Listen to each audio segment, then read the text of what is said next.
पांडा जी। Sir, बोलिए। as I rise to speak on this issue of the Pakistani-sponsored terror attack record में नहीं जा रहा सर, बता दीजिए। in Pahalgam, आपका रिकॉर्ड में नहीं जा रहा है and आप बैठिएगा, आप बैठिए। thereafter Operation Sindoor.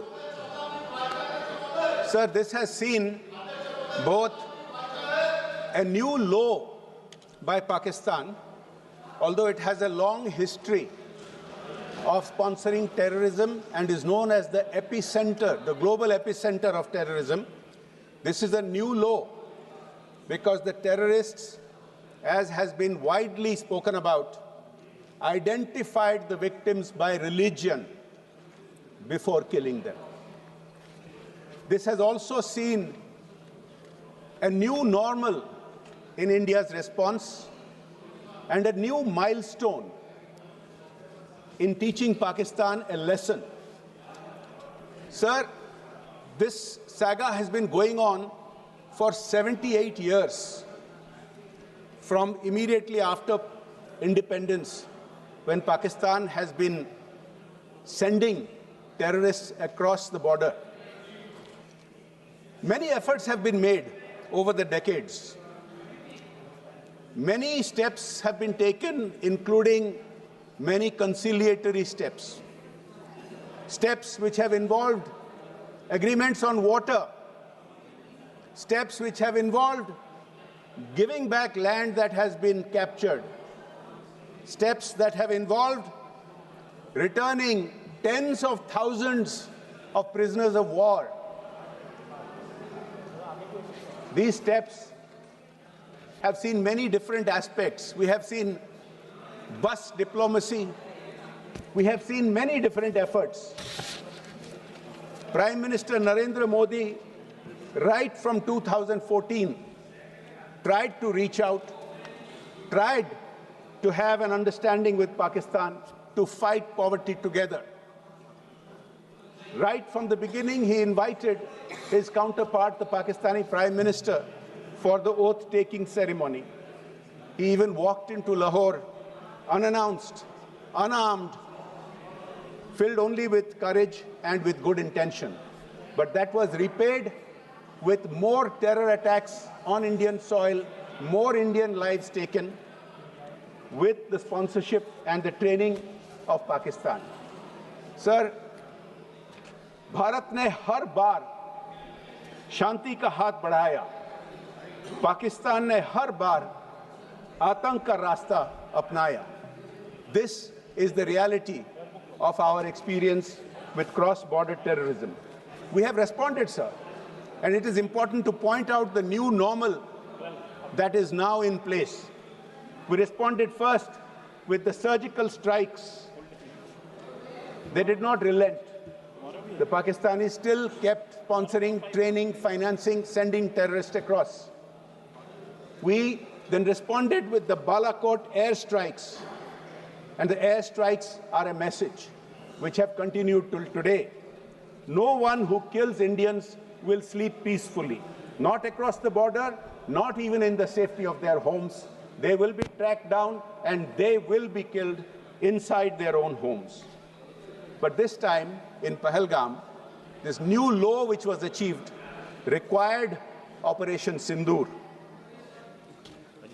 So they attacked tourists and we attacked terrorists. We did not target Pakistan's civilians. Our response, Operation Sindoor, was precise, it was measured, and it targeted terrorist sites. And only when Pakistan escalated did we then hit back at many more sites. Sir, this is not a reaction. This is a doctrine. This is the Modi doctrine. This is the new normal which Pakistan has now understood. Let me say this clearly, sir, that the India of today is not the India of 2008. This is very important because this turnaround, this new normal, is because of our changed policies. Sir, we must give full credit to our armed forces. The Honorable Defense Minister has pointed out their bravery, their sacrifices for the nation, and during this conflict also, what is important is, one question was asked, what about China? I have several things to say about China, but let me point out, when the Honorable Defense Minister said that the Indian Air Force bypassed and jammed air defense systems of Pakistan in 22 minutes, those were Chinese-supplied air defense systems that were neutralized in just 22 minutes. Sir,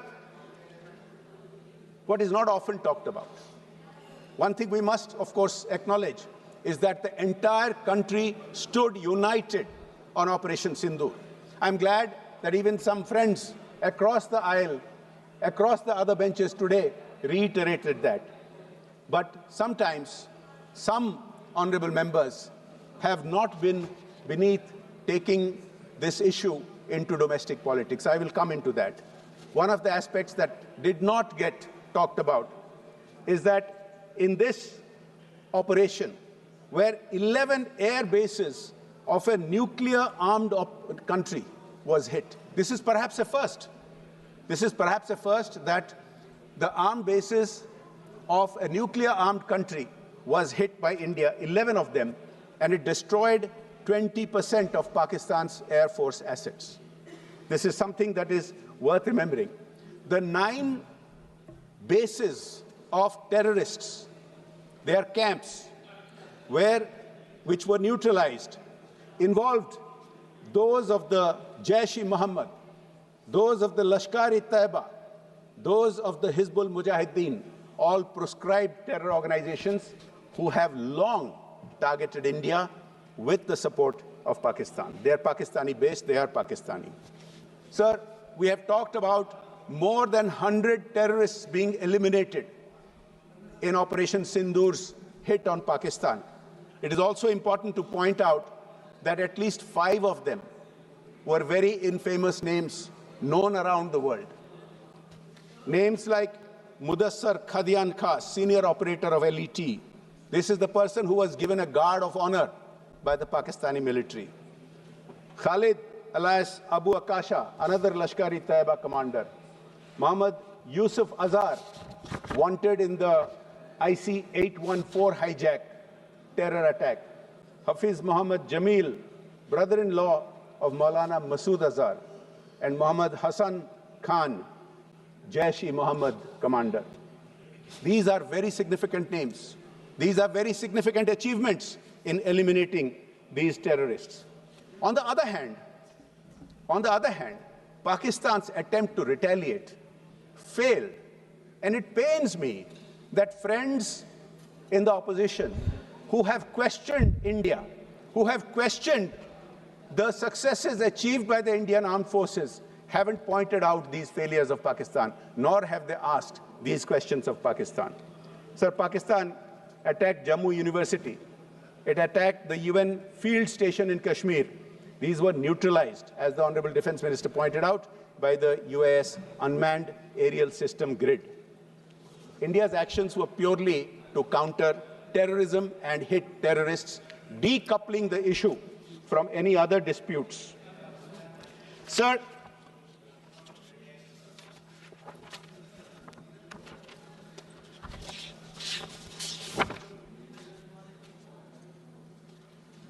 if we look at the new normal that I have been talking about, it is important to understand what the past was. In the past, on a regular basis, almost on a daily basis, Pakistani sponsored terrorists were attacking India and killing Indians. Sir, if I give you a short list of the previous terror attacks and our responses, you will understand, sir, and I hope all our friends will understand that the new normal indeed is very dramatically different. Sir, 2005, Delhi serial blasts. A dossier was sent to Pakistan. So 2006, Varanasi bombings. India raised the issue in Indo-Pak talks. Mumbai attacks, sir, 2008, when so many people were killed, and the then government decided not to retaliate. What is most shameful is that retaliation was considered. Retaliation was planned by our armed forces, but the then government did not permit retaliation. It is on record that the then senior-most officials of the government, whether it was the Foreign Secretary, whether it was the then NSA, took a decision not to hit back at Pakistan. This is what is really shocking, sir. 2006, Mumbai terror bombings. Sir, it is also important to point out that after the Mumbai attacks, 7 months after that, the then Prime Minister met the Pakistani president on the sidelines of the SCO summit in Russia and decided that India and Pakistan would continue dialogue. So we kept appeasing them.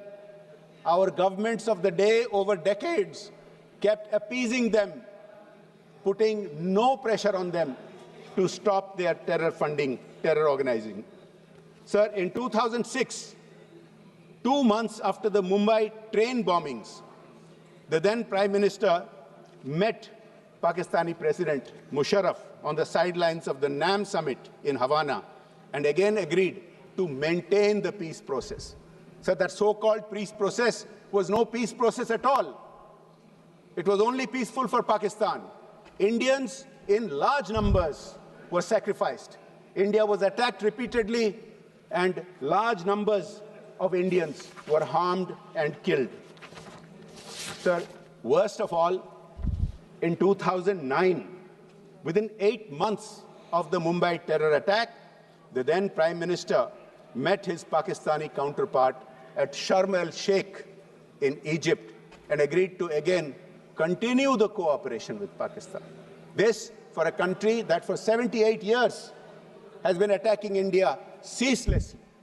Our approach in the past was only to cooperate, only to talk, not to retaliate, not to teach them a lesson. Sir, the worst part of this at Sharm el-Sheikh was a reference to Balochistan, which can be interpreted as if India and Pakistan are equated, as if India does similar things to Pakistan, whereas the issues are entirely different. There are no terror camps in India training terrorists and sending them to Balochistan. There is no equation at all. There is no comparison at all. And yet, our government of the day had no compunction in granting such a hyphenation with Pakistan. Sir, this can go on and on.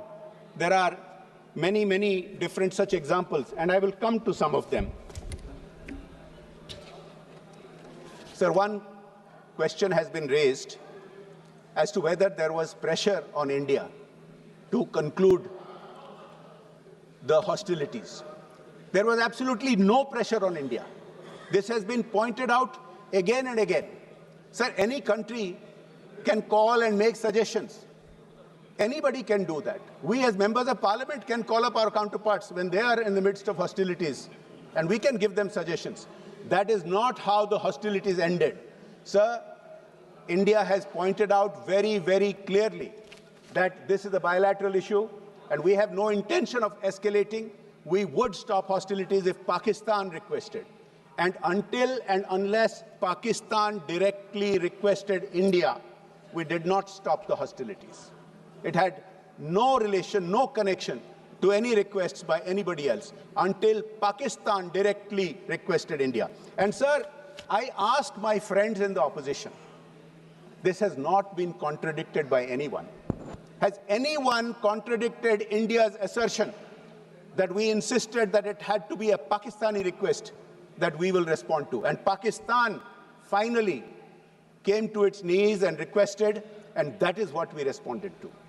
Now, it is shameful that many in our country keep questioning the Indian armed forces, keep questioning the Indian government, and don't question what Pakistan stands for, what Pakistan says. Sir, I want to point out what Pakistan has said.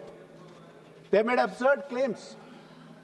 Pakistan has made a claim to an international TV channel on 7th May.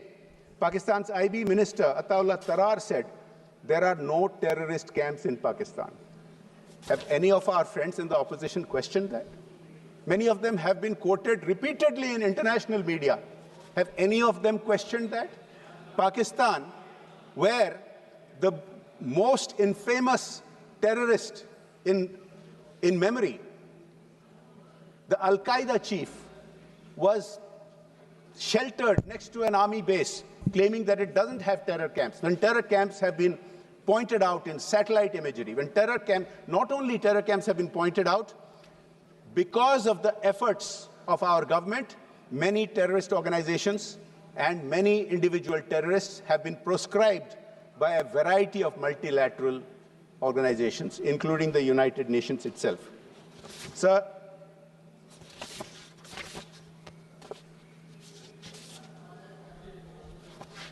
I would like to point out that when the Honorable Congress member from Assam talked about certain things, I think it does deserve a response. I compliment him and others who said that they stand with the government of India, but the questions and the accusations against the government cannot go unanswered. Sir, it was amusing when he asked when POK would be got back. Sir, it was amusing when he referred to the number of Rafales and the China question. Sir, I would like to point out, and he used the point, and he used the word that India bowed down. And his leader, whom he cited today in relation to the China question, has often used the word surrender. I think it is important for this House to point out how many times over the decades Congress has surrendered India's interest. Please have the patience to listen to this. 1948, Pakistan illegally occupied 78,000 square kilometers, the same POK that my friend was referring to. When our armed forces wanted just a little bit more time to conclude the armed operations and take it back, the then Prime Minister took the matter to the UN. Surrender. Number one, it started from day one.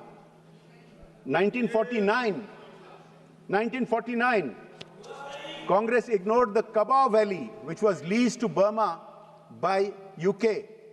Manipur had received rent until 1949. Congress did nothing about it, surrendered that. Surrender number two. Sir, in 1954, our then Prime Minister conceded India's rights in Tibet, accepting China's annexation without gain, withdrawing our military escorts and services. A very major surrender. Number three. Sir, in 1958, under the Noon-Nehru Pact, Berubari was transferred to East Pakistan, despite severe opposition. Another surrender. Sir, I lose count of the number of surrenders, but there are quite a lot. Please allow me to point out a few more. If I list all the surrenders that Congress did of India's national interest, then the 16 hours that the Honorable Speaker has granted us will not be enough. But I will point out a few more. Sir, in the 1950s, our then Prime Minister rejected the proposal for a UN permanent seat for India in the Security Council. Surrender to China. Surrender. 1960, India conceded the Sarja Majra, Rakh Hardit Singh, Pathan Ke, Suleiman Ke and Chak Lereke in Punjab to Pakistan. Another surrender. Sir, our then Prime Minister played down the value of Aksai Chin in 1959, calling it barren and uninhabited, when in fact it is full of mineral resources, dismissing conflict with China. Another surrender. Sir, I can just go on and on and on. In 1963, Pakistan conceded more than 5,000 square kilometers in POK to China. India stayed silent. Surrender. So I can just keep going on.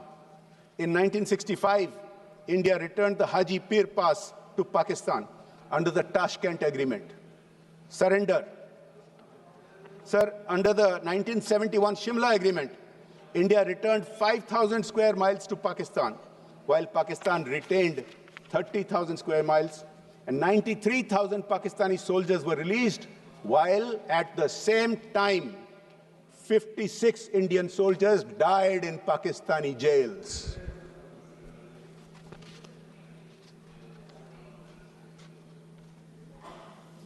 There are so many other surrenders, sir. If I keep listing all the surrenders, then, as I said, the whole time will be taken up. Sir, I can tell you that there are many, many more surrenders that the Congress party did of Indian interest.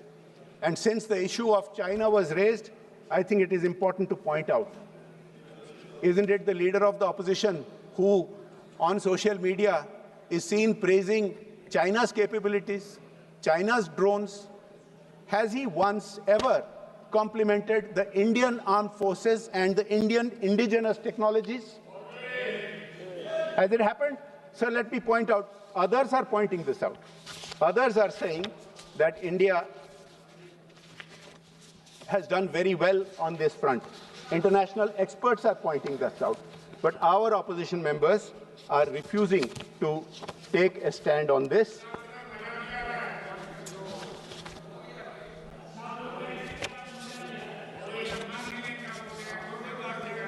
नहीं, मजा कैसे लगेगा?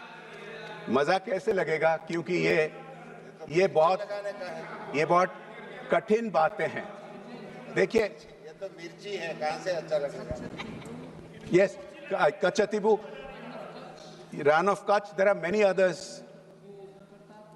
Yes, there are many others. If I start listing them, देखिए, मजा तो तब आता अगर आप भी फ्री हैंड देते हैं.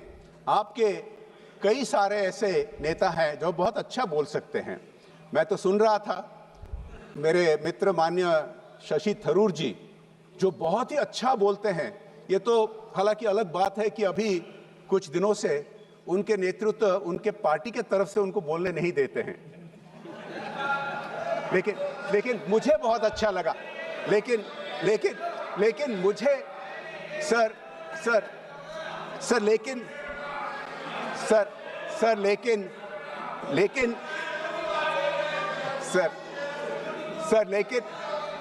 सुन तो लीजिए सर.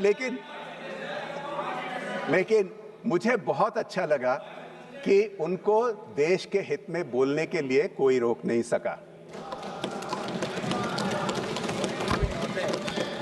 मजा तो उसमें आता है. Point to be noted. Sir, I would request my friends on the other side that before they raise issues about China, they must, and they talk about candor, they must speak with candor about any MOUs that they might have with the Chinese ruling party.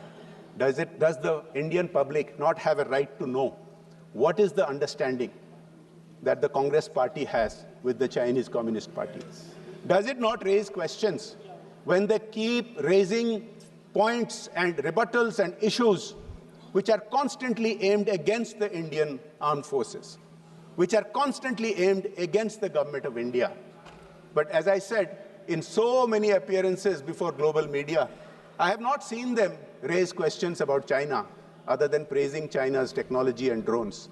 I have not seen them questioning Pakistan for all the absurd and false claims that it makes. Sir, I said earlier that globally experts are recognizing India's indigenous capacities. I just point out two experts, sir, and then I'll start coming to my conclusion. Sir, John Spencer, who's the chair of Modern War Institute in the US last year in 2024, he said, "Make in India has transformed the country's defense landscape. From meeting 32% of the Army's ammunition needs domestically in 2014, in 2024, India meets 88% of its ammunition needs domestically." Sir, another expert, Tom Cooper, who is a military historian and an aviation analyst, says this right after Operation Sindhur's attack on Pakistan. Quote, "The world knew about India's capability, but it had not been demonstrated before. And all of a sudden, within 24 hours, India showed that it can hit Pakistan hard." Unquote. Sir, the reality is, all the statistics that I have been citing about hitting Pakistani air bases, about hitting Pakistani terrorist sites, are all backed up. They are backed up by satellite imagery. They are backed up by recordings. Whereas the Pakistani claims against India are fake, they are fake news, they are propaganda, and sadly, some of our friends, while ostensibly standing with India, standing with the government, standing with the people of India on Operation Sindoor, have fallen into supporting that narrative of Pakistan. Unsubstantiated claims against India, which I think ultimately the objective of the Pakistan narrative is to demoralize our forces. It is certainly not to encourage them for all these successes that they have had. Sir, as I come to the close of my speech, I would like to point out a few other things. One of the allegations that some friends in the opposition keep making is that our position is not supported around the world, that India doesn't have friends, that India has not made its message clear. Now, nothing could be further from the truth, sir. Let me point this out. Sir, post-Pahalgam, post-Operation Sindoor, India has received 61 messages from heads of state, heads of government, and vice presidents. India has received 35 messages from foreign ministers. These are all in support. India has received 38 messages from members of various parliaments and former heads of state and government, leaders of opposition from various countries, and 43 messages from heads of various diplomatic missions. I would like to cite just a few of them, sir. The United States has made it very clear India has a sovereign right to combat terrorism. This is all post-Operation Sindoor. France, quote, unwavering solidarity and stands firmly with India. Sir, Armenia, terrorism cannot be condoned and must be condemned. Countries have the right to defend themselves against terrorism. Russia, this brutal crime has no justification whatsoever, and its perpetrators will face a deserved punishment. United Kingdom, India has every right to be outraged by the Pahalgam killings. Saudi Arabia strongly denounced the terrorist attacks in Pahalgam, reaffirmed firm stance against terrorism and extremism. Sir, I can go on and on. I think one of my friends in the opposition mentioned that Iran, from whom we buy certain petro products, has not condemned it. So that's not true. Iran too the president of Iran directly called up our Prime Minister Modi ji and conveyed in the strongest words the support to India.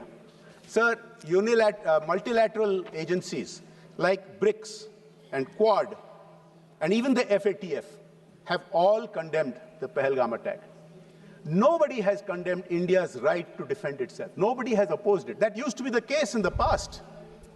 Nobody has said India should not be defending itself and in implementing the decisions taken by the CCS.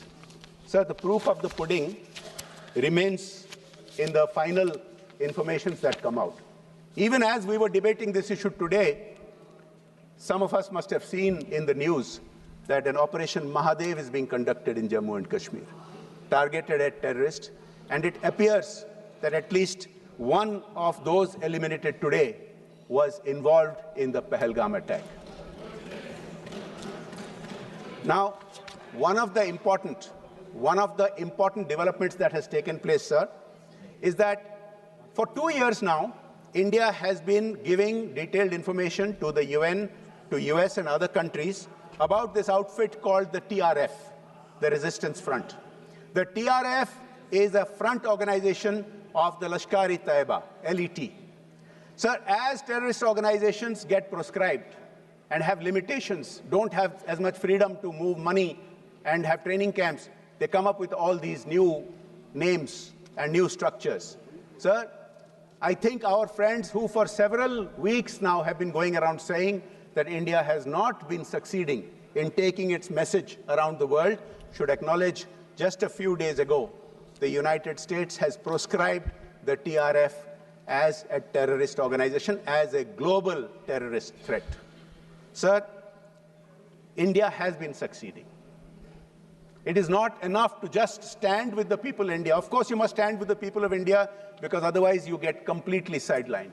It is also important to celebrate India's successes. It is also important to boost the morale of our armed forces, to boost the morale of our scientists and technologists who have developed these indigenous equipment and indigenous armaments. Sir, as I close, I would like to just point out two things.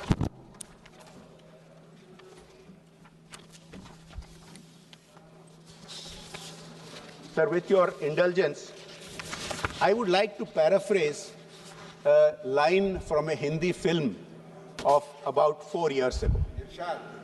No, the film was called Sardar Udham, and उसमें एक line था sir, line था कि दुश्मन को दर्द का एहसास हो तो जवाब तभी पूरा होता है। सर, मैं इस संदर्भ में कहना चाहता हूं कि ऑपरेशन सिंदूर वो जवाब था जिसमें दर्द भी था और संदेश भी।